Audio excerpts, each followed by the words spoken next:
దర్శనాన్ని ఇస్తాడు. దర్శనం ఇచ్చిన దేవుడు ఆ దర్శనం తగిన మార్గంలో నడిపిస్తున్నప్పుడు ఆ వ్యక్తికి ఆ జరగబోయే కార్యాన్ని బట్టి దృష్టి కలిగి ఉంటాడు. ఆఫ్ కోర్స్ ఎప్పుడు దేవుడు మనం అడిగి ఊహించే వాటికంటే అత్యధికమైన కార్యాలు జరిగించే దేవుడే, కానీ కనీసం మనం వెళ్ళవలసిన త్రోవని మనకు తెలియజేసే దేవుడు, మన జీవితంలో గమ్యం ఏంటో మనకి తెలియజేసే దేవుడు, గమ్యం తగినట్టుగా త్రోవ తగినట్టుగా బ్రతకాలని దేవుడు ఆశపడుతున్నాడండి.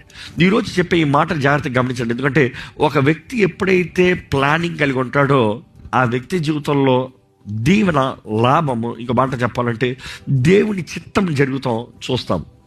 ఒకటి సత్యం మీకు చెప్పాలని ఆశపడుతున్నాను, 2 విషయాలు జీవితంలో ఎప్పుడు నిలిచి ఉండవు, మారుతూనే ఉంటాయి, స్థిరంగా ఉండవు, మారుతూనే ఉంటుంది. ఒకటి ఏంటంటే సమయం, ఇంకోటి ఏంటంటే కాలం. ఈ 2 మారుతూనే ఉంటాయి, స్థితిగతులు మారుతూనే ఉంటాయి. ఈరోజు నువ్వు ఏడుస్తూ ఉన్నావేమో రేపు ఆనందిస్తావు, ఫర్ షూర్. నా జీవితం అంతా ఏడిపా అని చెప్పొద్దు. ఈరోజు ఏడిపేమో రేపు తప్పకుండా ఆనందిస్తావు. ప్రతిరోజు బాధే కాదు, ఆనందం ఉంటుంది.